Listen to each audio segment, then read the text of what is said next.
Isso, projetos importantes, economia, saúde, medida provisória do FGTS também mudando aí dinheiro para Santas Casas. Vamos fazer um balanço de tantas votações no plenário e também falar um pouquinho da previsão para a semana que vem. Estamos com dois líderes partidários, o deputado Danilo Forte, que é vice-líder da maioria aqui na Câmara, e o deputado Chico Alencar, que é líder do PSOL aqui na Câmara. Deputado Danilo Forte, que balanço que o senhor faz dessa votação essa semana? Muitas coisas, né, deputado? Muitos projetos importantes. Bom dia. Sem sombra de dúvida, é um encerramento de ano de legislatura em que a Câmara tenta corresponder à expectativa da população.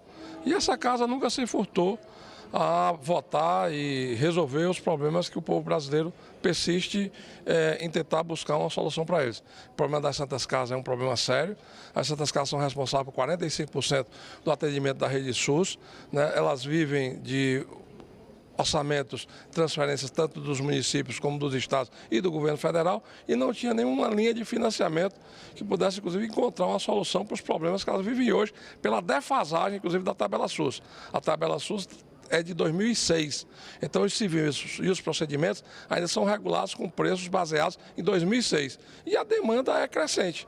Então, diante disso, eu acho que é uma oportunidade que a casa tem de resolver um problema que está aí há muito tempo. Como também, né, a gente viu aí nas disposições que foram apresentadas a vontade de resolver também problemas que estavam pendentes, como o setor da construção civil, que precisa ser retomado para gerar emprego.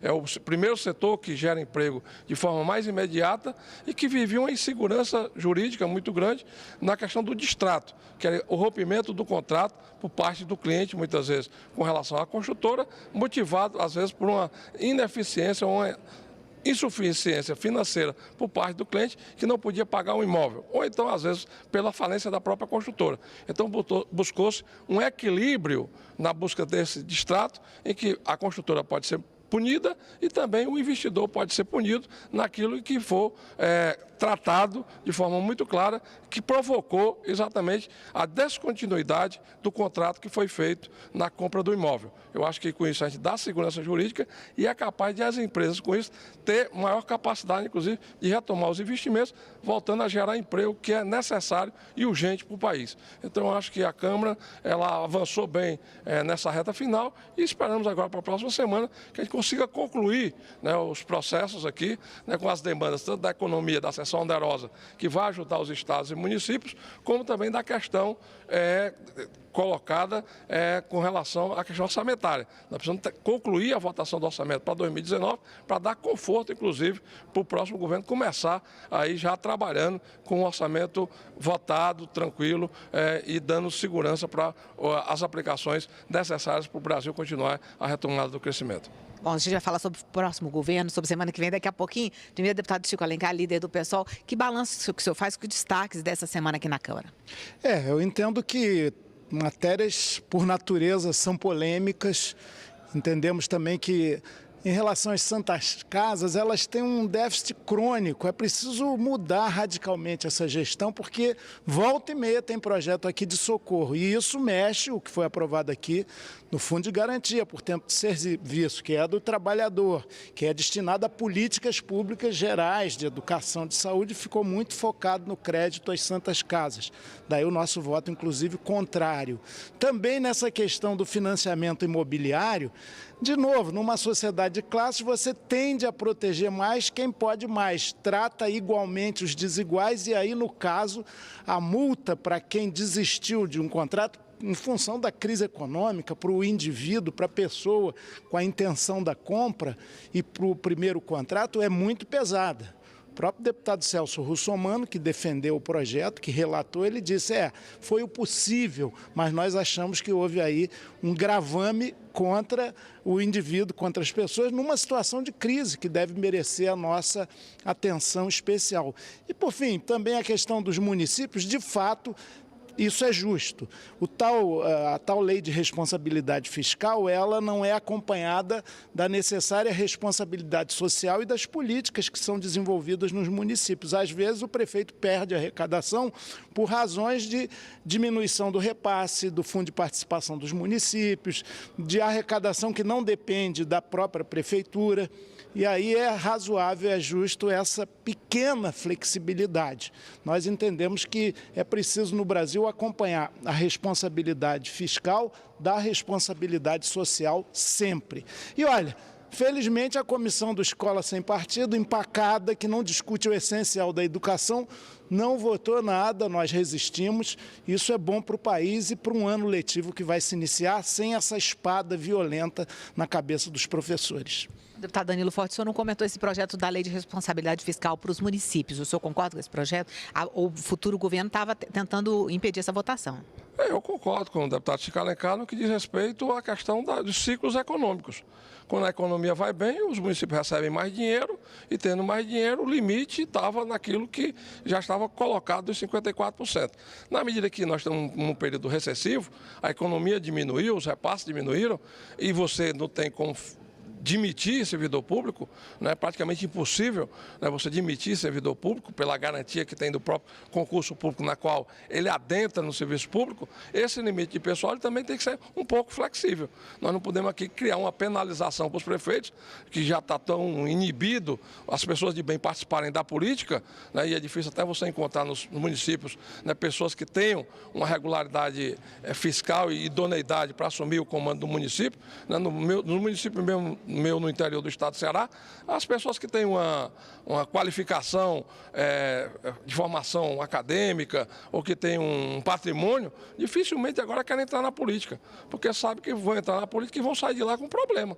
Então, quer dizer, as pessoas estão inibindo, inclusive, a democracia de se fortalecer.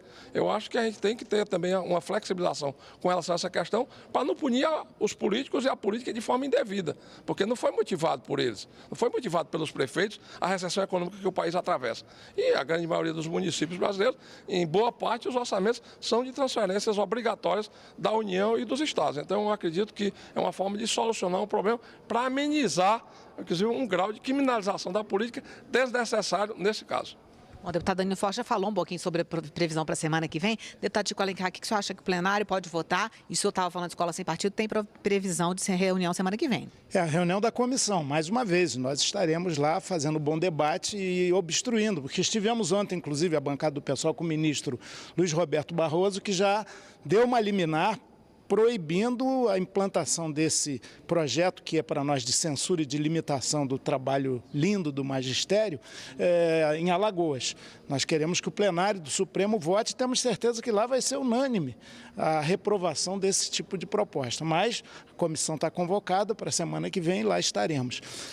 Eu queria lembrar o seguinte, semana que vem tudo indica vai ser a última de votações aqui, culminando com o orçamento, que eu espero que seja aprovado também, ou votado, claro, com as divergências naturais, das concepções de gasto público e de previsão de arrecadação num país que não tem uma reforma tributária profunda, tão necessária, profunda e justa e progressiva. Mas o Milor Fernandes, meu conterrâneo, escritor, dramaturgo, humorista, dizia: em Brasília à noite todos os gastos são pardos. O que ele queria dizer com isso? Que às vezes certas votações, sobretudo na 1/10ª hora, o deputado Danilo, experiente como é, sabe disso, podem aparecer aí, com aí sim uma grande responsabilidade em termos de justiça e de fazer fruir recursos e políticas para os mais necessitados. Então eu estou atento, já há rumores, vamos equiparar o teto dos congressistas da próxima legislatura aos dos juízes do Supremo. Isso não foi falado na reunião do Colégio de Líderes. Então, o que não é falado lá, e o poder legislativo é o mais democrático, apesar de tudo, em relação ao judiciário, ao próprio executivo, mas não foi dito lá, mas isso pode aparecer. Então, tem que ter sempre essa atenção. Um deputado ou outro fica querendo colocar um projeto que não necessariamente foi devidamente debatido, então eu vejo com preocupação. E um projeto que deriva do Conselho de Segurança da ONU sobre terrorismo, que felizmente não existe no Brasil, embora estejam provocando isso. Esse negócio de seguir a política do Trump para o Brasil pode ter amargas consequências. Mas o problema para nós desse projeto, que está previsto aí para votar, é a criminalização dos movimentos sociais. Em nome de se combater o terrorismo, quem é sem teto, sem terra e luta por seu direito elementar, a casa, ao trabalho, à terra, vira terrorista. Isso não combina, inclusive, com o espírito da Constituição brasileira, nós vamos estar atentos para isso. Ok, deputado. Bom, uma última pergunta do deputado Danilo Fortes antes de encerrar. Deputado, seu nome está nas manchetes, cotado para o governo, integrar o governo Bolsonaro. O senhor foi convidado, vai ser ministro da articulação para o Nordeste? Não, é um debate de um governo que está se iniciando, é um governo que está em construção. A gente tem uma experiência acumulada, a gente faz um bom diálogo aqui na casa e tem um debate com o ministro Onyx, da Casa Civil, com relação à propositura de uma formatação de uma política para o Nordeste, para ser incorporada pelo próprio governo. Inclusive, vou ter uma reunião hoje à tarde, vamos discutir os pontos. Eu acho que o Nordeste é uma região desigual, né? A gente precisa diminuir as desigualdades regionais. Nós temos 1/3 da população brasileira e respondemos por apenas 14% da produção do Produto Interno Bruto. Nós temos um desemprego, nós temos uma situação climática diferenciada que precisa encontrar uma solução, né? Nós temos projetos estruturantes que estão parados há muito tempo, que precisam ter uma conclusão, né, definitiva, como a transposição do São Francisco, como a questão da Transnordestina, como a retomada do programa de industrialização do Nordeste, como a questão da dessalinização da água do mar para suprir as deficiências hídricas que nós temos no Nordeste. E tudo isso são questões que vão ser colocadas, que podem, a partir daí, criar, né, uma interlocução maior do governo, que está se iniciando, com a bancada do Nordeste. A bancada do Nordeste aqui no Congresso é 1/3 do Congresso Nacional e precisa de um link, né, de programa, de projetos, de pautas políticas e econômicas capazes de mobilizar para esse apoio. Então, a gente está disposto a contribuir nesse trabalho e se daí, né, surgir uma oportunidade de ter uma participação efetiva no governo para conduzir um programa para o Nordeste, é lógico que eu não posso me negar. Mas isso aí não passa pelo apoio, pela integração do PSDB ao governo, é uma coisa do deputado Danilo Fortes. Não, isso é uma questão que é importante, inclusive, para o partido.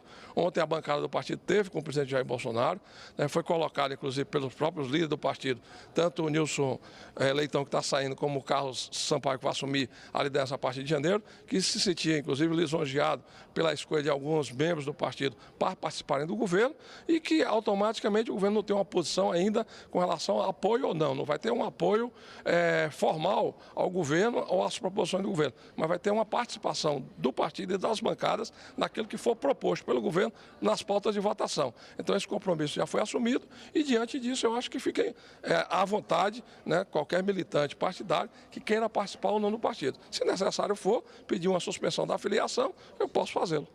Ok, deputado Danilo Fortes, obrigado pela entrevista. Deputado Chico Alencar, obrigado pela entrevista. Vamos voltar com a Vera.